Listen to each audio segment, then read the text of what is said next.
At 4:10 in the afternoon on August 14, 2003, a single tree branch in Ohio brushed against a sagging power line. Within the next 90 seconds, the lights went out for 55 million people. New York, Detroit, Cleveland, Toronto. Subways froze mid-tunnel, traffic lights died, and 256 power plants shut themselves down in the largest blackout in North American history. To understand how one branch can switch off a fifth of a continent, you first have to understand the strangest machine human beings have ever built. The power grid is not a collection of separate wires. It is one single continent-sized machine, with every generator and every toaster physically connected and spinning together. And this machine runs on one impossible rule: electricity at grid scale cannot be stored.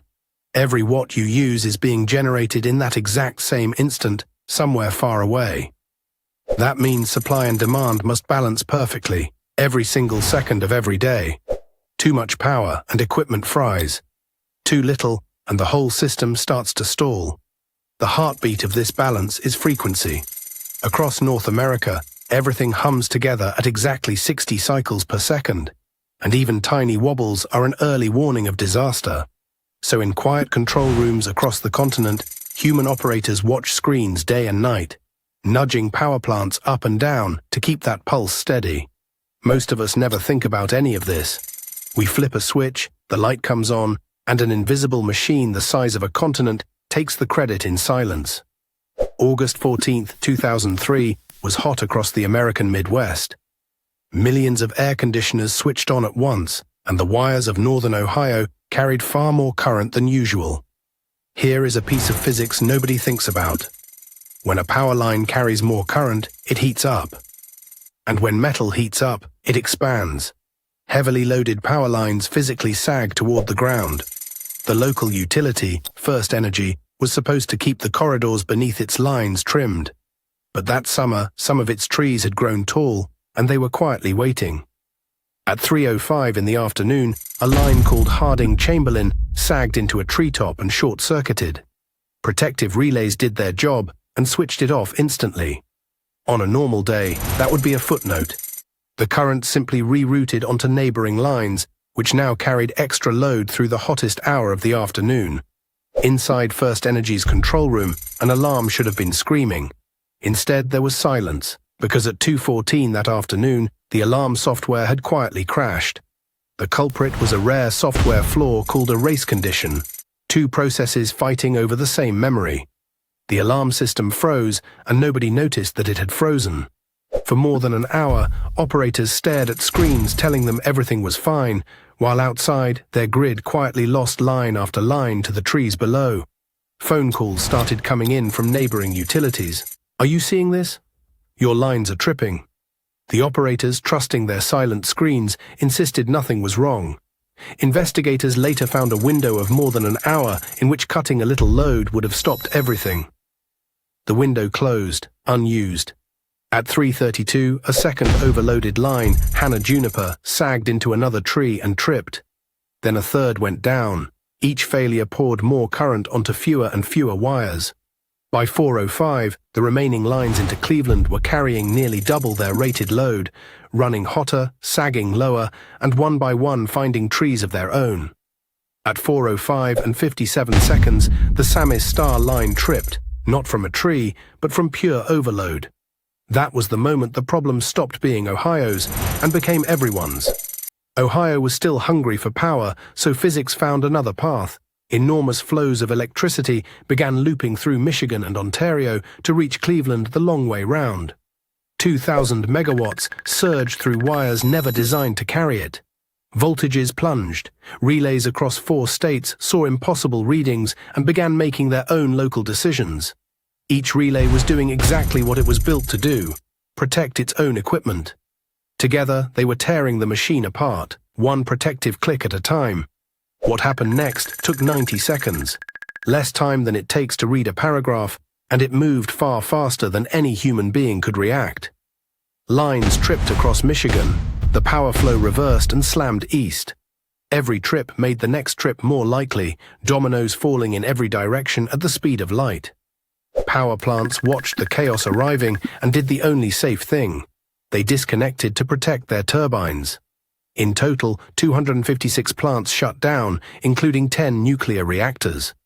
At 4:10 and 34 seconds, the wave reached New York City, and the largest city in America went dark in the time it takes a light to flicker.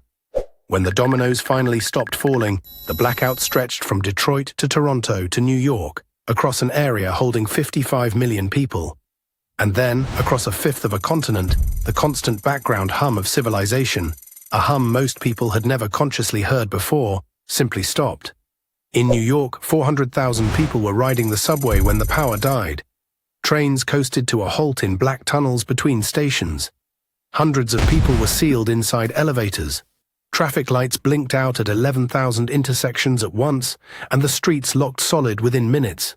So the city walked. Millions of office workers poured across the Brooklyn Bridge on foot, a slow river of people flowing out of Manhattan in the August heat. At dead intersections, ordinary people stepped into the road and began directing traffic themselves, using briefcases and water bottles as batons. Above the 6th floor, water pressure died with the electric pumps. Cell networks collapsed under the call volume. Cash registers, fuel pumps, cash machines, all of it gone. For a city that had lived through September 11th less than 2 years earlier, the first minutes carried one heavy question. Is this an attack? It was not. And once that became clear, something unexpected happened. The night of August 14th turned, for many people, strangely wonderful. As night fell over Toronto, the Milky Way appeared above the city for the first time in decades. Some residents called in to report a strange glowing cloud in the sky. It was the stars. Restaurants cooked everything before it could spoil and gave it away. Neighbors ate together on front steps by candlelight, and ice cream shops handed their melting stock to children. Crime barely moved that night. Hospitals hummed along on generators. Strangers shared radios, cold beer and news on dark porches through a warm summer evening. From space, the change was stark. Satellites that photograph Earth at night captured the entire northeast corridor with its lights simply missing. It was charming for exactly one night, because by morning, 55 million people were rediscovering how completely everything they owned depended on one machine. So why did a local Ohio problem swallow 8 states and Ontario? Because interconnection is the grid's greatest strength and its greatest weakness at the same time. Linking regions together lets them share power and rescue each other, which makes blackouts rarer. But when one region falls hard enough, it can drag its neighbors down with it. Grid engineers live by a rule called N-1. The system must survive the loss of any single element. That afternoon in Ohio, the rule was broken long before the cascade began. And here is the proof that design matters. Quebec, right next door, kept its lights on. Its grid joins the rest of North America through special DC links that block cascades like a firewall. The blackout was never really caused by the tree. It was caused by a system that had quietly spent all of its slack and then met a tree. Now came the part of the story almost nobody has heard of. You cannot simply switch a dead grid back on. Restarting one is among the hardest procedures in all of engineering. Here is the trap. Most power plants need electricity to start up, for their pumps, controls, and fuel systems. But a dead grid has no electricity until plants start. A perfect chicken and egg problem. The escape hatch is a small fleet of special black start plants, little hydro dams and diesel units that can wake up with no outside power at all, like striking a match in a dark room. From each black start plant, operators energized one line at a time, building tiny islands of light, adding a factory here, a neighborhood there, balancing every island by hand. Then came the hardest trick of all, joining the islands. 2 live grids can only touch when their waves beat in perfect sync. Connect them a fraction off, and machines tear themselves apart. Piece by piece, island by island, they rebuilt a fifth of a continent. Most of New York glowed again within a day. Full recovery took nearly 2 days of continuous work. The joint American-Canadian investigation took months, and its conclusion was uncomfortable. This was no freak accident. It had been preventable at half a dozen separate points. Untrimmed trees, a crashed alarm system, operators without a clear picture, neighbors who saw it coming but had no authority to act. Every layer of defense failed at once. The fallout reshaped an entire industry. Reliability rules that had been voluntary suggestions became binding law, with fines of up to $1 million per day for utilities that cut corners.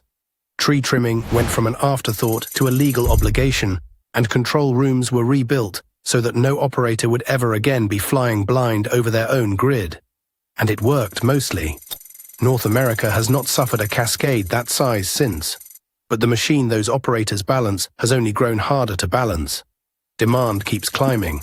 Air conditioners in hotter summers, millions of electric cars, and data centers that each drink as much power as a small city. Meanwhile, much of the hardware is older than the people operating it, and the sun itself occasionally hurls storms at Earth that can overload continental grids in minutes. New wind and solar power make the balancing act cleaner, but also trickier, because now the supply side wobbles with the weather too, not just demand. The grid is still balanced second by second, still built with almost no storage, still one bad afternoon away from meeting its next tree branch. Engineers will tell you plainly, another big one is not a question of if. The real question is whether the system fails gracefully or fails all at once. Remember the impossible rule at the heart of all this. Electricity cannot wait. Everything you plug in is wired, through that rule, to giant turbines spinning hundreds of kilometers away. Which means the most ordinary thing in your life, a light switch that always works, is actually a continent-wide balancing act, performed live, every second, forever. It is a quiet miracle that it works at all, and like every system tuned for maximum efficiency, it works perfectly, right up until the day it doesn't. Somewhere right now, an operator is watching a frequency needle hover at exactly 60, nudging a generator, holding the heartbeat steady for millions of strangers. So tonight, when you flip a switch and the light just comes on, remember August 14th, 2003. Remember the machine. And remember the tree branch that switched it off.